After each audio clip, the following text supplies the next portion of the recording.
এই যে দেখছেন দু রকমের সবজি, একটা আলু আর এটা হচ্ছে লাউ আর কি, আর এই যে কালা ভুনা যেটা দেখালাম আর কি সেটা। তো প্রথমে এই আলুর এটা দিয়ে খেয়ে একটু দেখবো কেমন। বিসমিল্লাহ। ভালো আছে।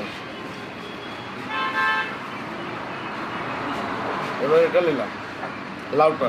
লাউ অবশ্য গরমের সময় খাওয়া অনেক ভালো, এটা শরীর ঠান্ডা থাকে এবং অনেক উপকার আছে।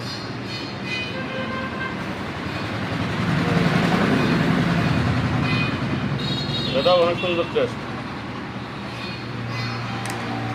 এটা হচ্ছে গরুর মাংস, এটা টেস্ট করবো।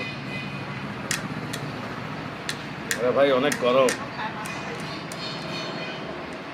এটা মাংস ভাজতে ভাজতে অনেক বেশি ভাজা হয়ে গেছে।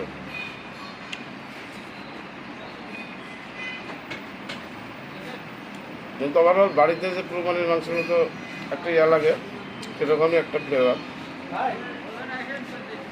তো ঠিক আছে বন্ধুরা, তোমরা যারা ইউটিউবে দেখবা অবশ্যই তোমরা অনেক দেখো, অনেক ভিউ হয়, কিন্তু লাইক কমেন্ট শেয়ার এগুলো করো না, একটু করো ভাই।